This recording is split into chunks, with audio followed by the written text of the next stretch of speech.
네, 여러분, 순수한 물, 그 물로 한번 또 물결을 쳐보겠습니다. 금강경을 가지고 이제 또 17강 이어갈 건데요. 들어가기 전에 여러분,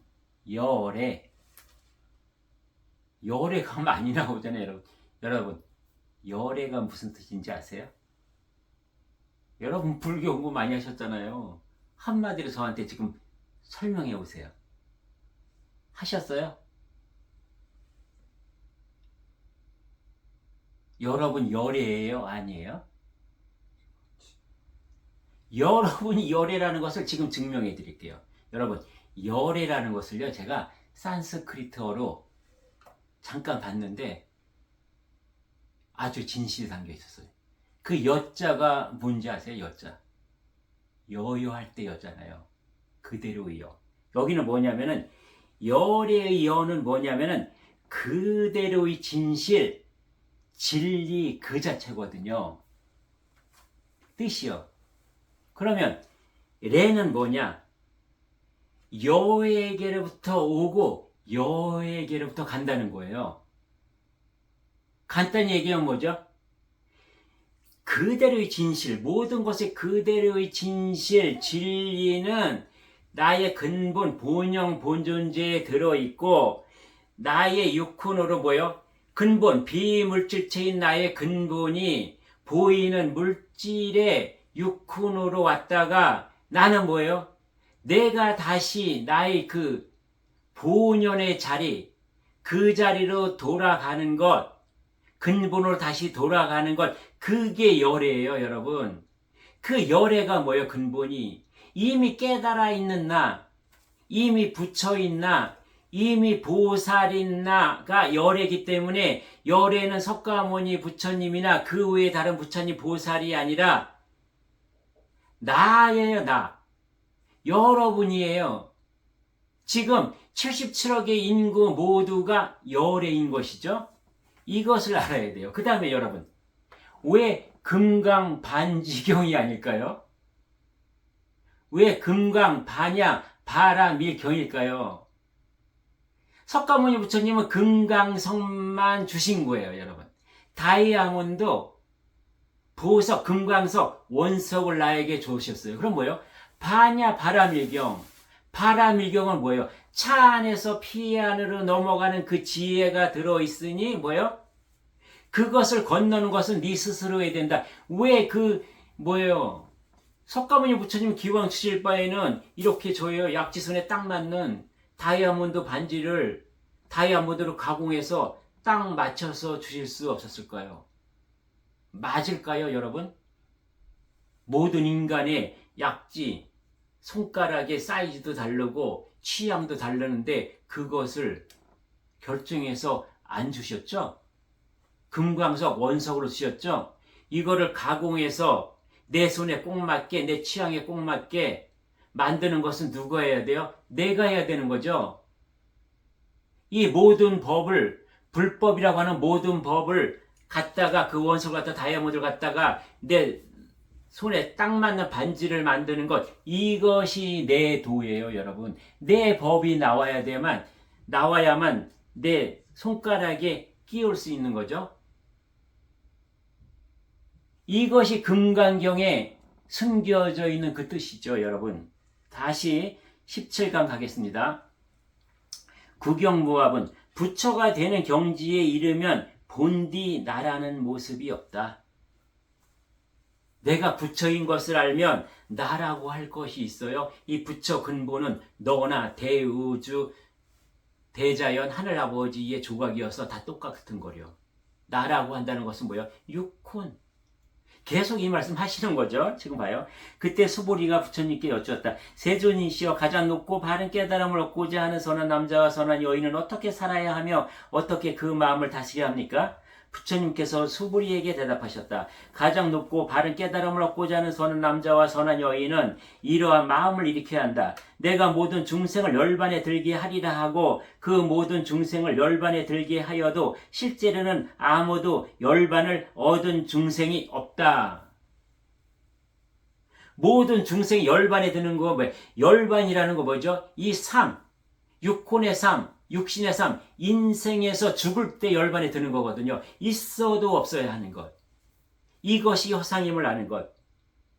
내가 근본, 본영, 본존재로 살아가면 이것이 열반이고 해탈이잖아요.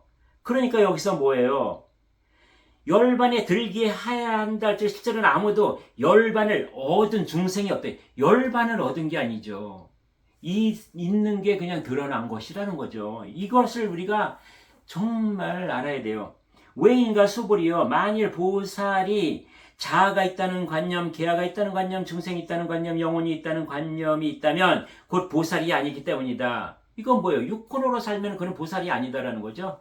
그죠? 여기 머물러 있으니까. 이게 안 드러나시니까 나는 어둠 속에서 헤맬 수밖에 없다. 어찌하여 그러한가 수불이여 가장 높고 바른 깨달음에 나아가는 자라 할 법이 실제로 없는 것이다. 무슨 법으로 가냐는 거죠. 그냥 알아차리면 되는 것을. 육혼이 내가 허상이라는 것만 알면 되는 것일 때 실제로 법이라고 할 것은 없다. 그냥 대자인에 있는 이치 그것일 뿐이다라는 거죠. 존재할 뿐이다. 마치 무엇이요? 빛과 바람과 흙과 소리가 그냥 있는 것처럼 있는 것이지. 수불이 어찌 생각하는가? 열애가 연등 부처님이 처수에서 얻은 가장 높고 바른 깨달음이라 할 법이 있는가? 열애요. 내가 열애. 근데 무슨 연등 부처님 처수에서 얻었다는 것, 그것이 무슨 가장 높고 바른 깨달음이라 할 법이 있는가? 아닙니다. 세존이여 제가 부처님의 말씀을 이해한 바로는 부처님께서 연등 부처님의 처수에서 얻으신 가장 높고 바른 깨달음이라 할 법이 없습니다. 부처님께서 말씀하셨다. 옳다 수불이여 실로 열애가 가장 높고 바른 깨달음을 얻은 법이 없다. 만약 열애가 가장 높고 바른 깨달음을 얻는 법이 있었다면 연등 부처님께서 나를 수기하여 주시어 너는 다음 세상에 부처가 되어 이름을 석가모니라 하리라라고 말씀하여 주지 않으셨을 것이다. 가장 높고 바른 깨달음을 얻는 법이 실제로 없었으므로 연등 부처님이 나를 수기하여 주시고 너는 다음 세상에 부처가 되어 이름을 석가모니라 하리라고 말씀하여 주신 것이다. 왜냐하면 열애는 모든 존재의 진실한 모습을 의미하기 때문이다. 열애는 석가모니 나만을 얘기한 것이 아니라 모든 존재의 진실한 모습이라는 거예요. 모든 존재하고 있는 비물질 물질을 통틀어서 모든 존재가 그 진실한 모습이 열애라는 거죠. 근본으로 돌아가면 다 하나하고 똑같다, 공이다라고 얘기하고 있는 거죠.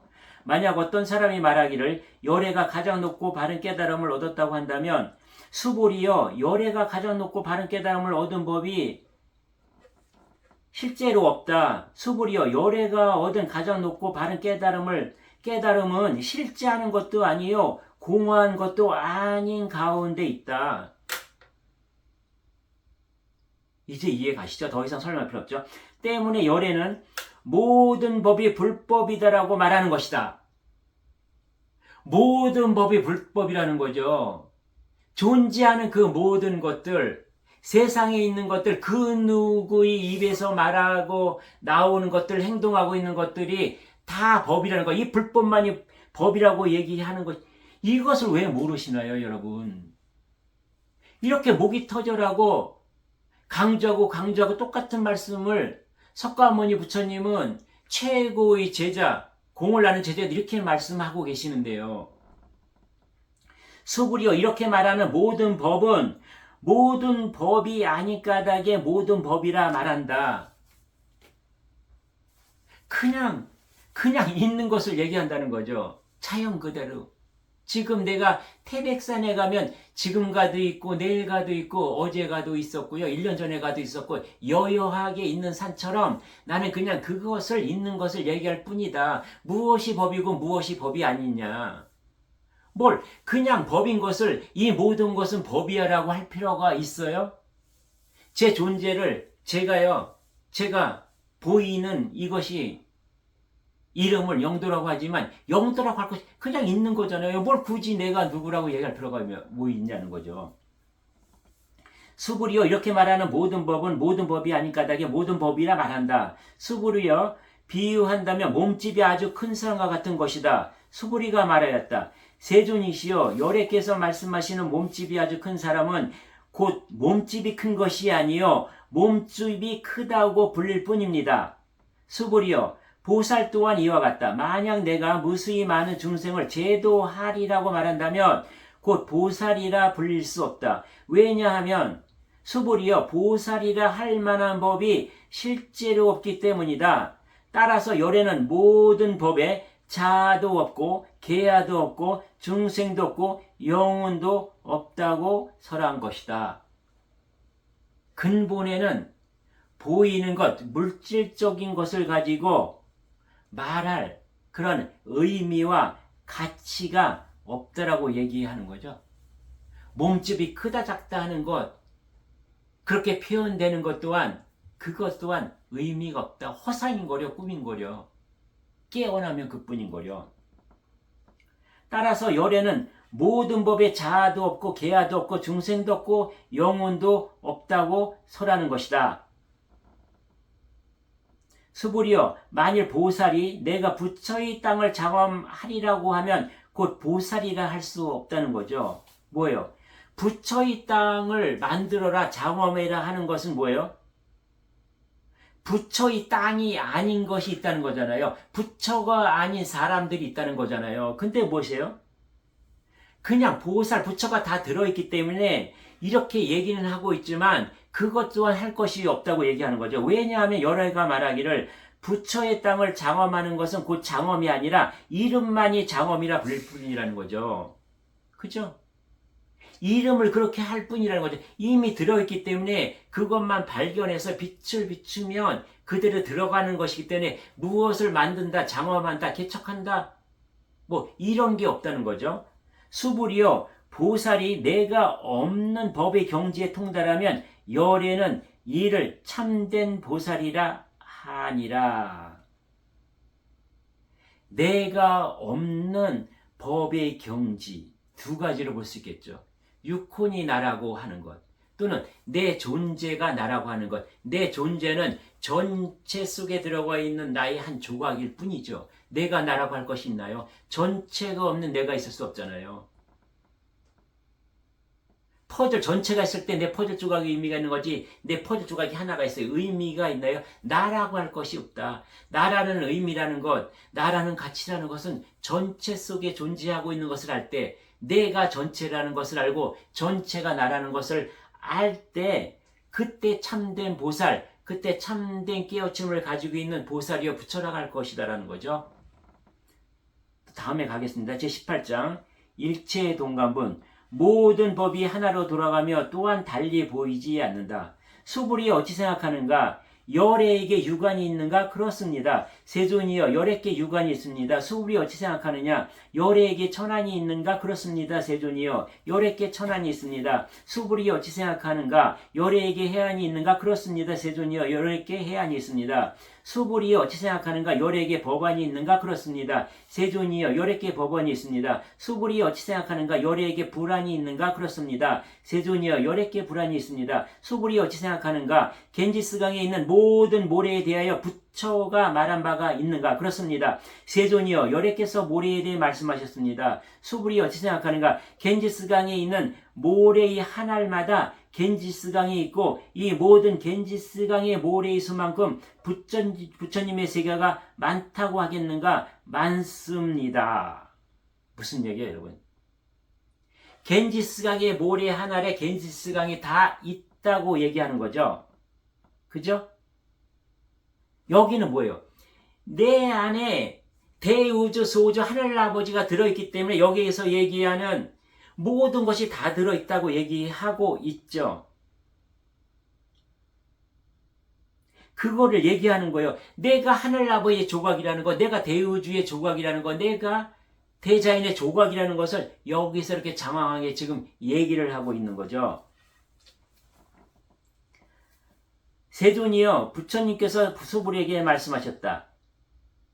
이 부처님이 나라 가운데 중생이 있어 저마다 마음을 지닌다면 열애는 그 모두를 안다. 왜냐하면 열애가 이르기를 모든 마음이 모두 마음이 아니며 그 이름만 마음이라 불리기 때문이다. 어찌하여 그러한가? 수보리여, 과거의 마음도 얻을 수 없고 현재의 마음도 얻을 수 없으며 미래의 마음도 얻을 수 없기 때문이다. 여기서 얘기하는 마음은 뭐예요? 우리가 생각, 감정, 마음이라고 하는 육혼이, 네가 마음이 너라고 착각하고 있는 이것이 뭐예요? 과거, 현재, 미래, 네가 마음이라고 하고 네가 생각으로 쌓아놓은 이 모든 물질적인 것은 너의 육혼은 허상이다라고 또 말씀하고 계시는 거죠.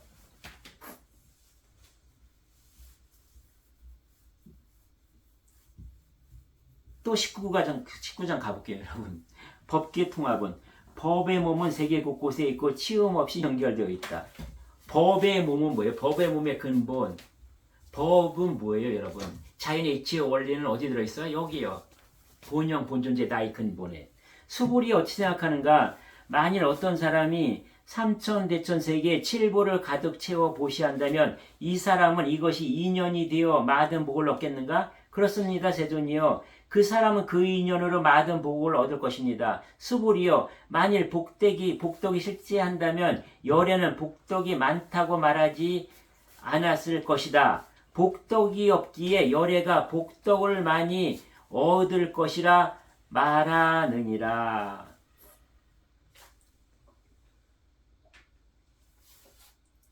복덕이 여러분, 여기서 무엇을 하지? 복과 덕은 이미 다 들어있다. 그래서 복덕을 얻을 것도 없고 줄 수 없고 받을 것이라고 말할 수가 없다. 네가 복과 덕이 이미 그 너의 근본에 대우주 대자연 하늘아버지가 들어있는데 무엇을 얻을 것이 있어요? 그래서 이미 다 들어있기 때문에 네가 들어있는 것을 알면 그뿐이지만 내가 복덕이 많다고 하고 복덕을 얻을 것이라고 하고 이렇게 말을 하고 있지만 이것은 그조차 의미가 없다. 그죠? 부족함을 느끼지 않는 것, 그것이 꽉 찬 공, 내가 꽉 찬 공인 것을 알아야 하는 것이다라고 여기서 말씀하시는 거죠. 지금 몇 분을 했을까요? 조금 더 가보겠습니다. 20장이에요. 이제 20장. 똑같은 말씀하고 계시죠? 계속. 그러니까 제가 목이 아파요. 20장. 이색 이상분. 보이는 모습은 모두 허망하니 허망에서 벗어나 본질을 보라. 보이는 모습 육혼이요, 여러분. 색성향 미축법. 안입이 설신이. 이거 허망이다, 허망하니. 벗어나라. 빨리 근본으로 돌아가라. 또 말씀하세요. 수불이 어찌 생각하는가? 부처이 보이는 몸의 모습이 두루 갖췄다겠는가? 아닙니다, 세존이요. 열애는 마땅히 보이는 몸의 모습으로 두루 갖춘 것이 아닙니다. 왜냐하면 열애가 말씀하시는 두루 갖춘 보이는 몸의 모습이란 그 두루 갖춘 모습이 아니라 그 이름만 두루 갖춘 모습, 보이는 모습이라기 때문입니다. 수불이 어찌 생각하는가? 열애가 모든 모습을 두루 갖추었다 하겠는가? 아닙니다, 세존이요. 열애는 마땅히 모든 모습으로 두루 갖춘 것이 아닙니다. 왜냐하면 열애가 말씀하시는 모든 모습으로 두루 갖췄다고 하는 것은 곧 갖춘 것이 아니요 그 이름만 모든 모습으로 두루 갖췄다고 하는 것이기 때문입니다. 너희들이 생각하는 그 잣대와 기준은 뭐냐? 육혼으로 드러나는 것들만 보고서 갖추었다 안 갖췄다 하는 것이다. 이미 본영 본존재 근본은 다 갖추고 있기 때문에 뭐예요?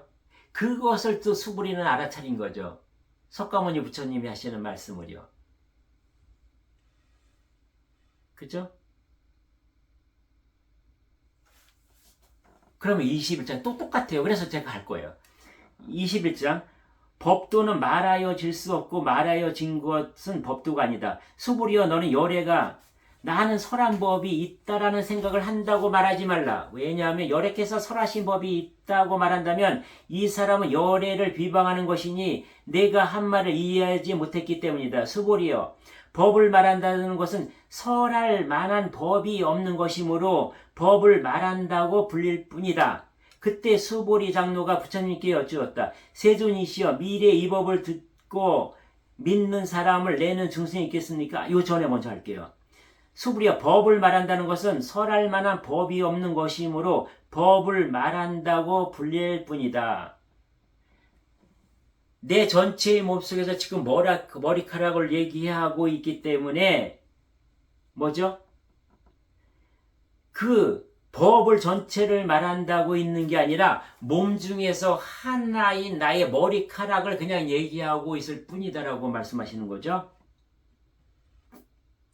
그냥 법을 말한다고 불릴 뿐입니다. 나에 대해서 얘기한다고 할 뿐이지 나의 전체를 얘기하고 있는 것이 아니다.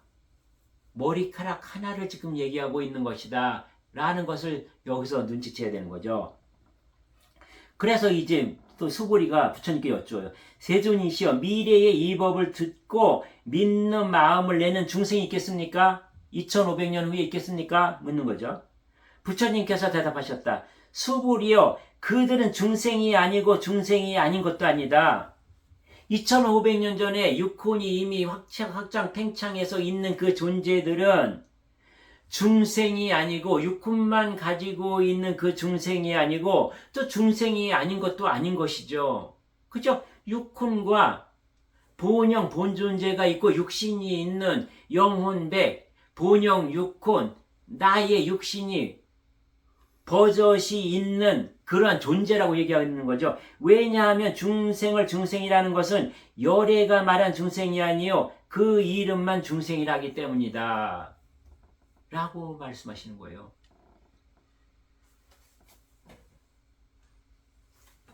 네. 이번 나눔은 여기서 일단 마무리하겠습니다. 네, 또 뵙겠습니다. 감사합니다.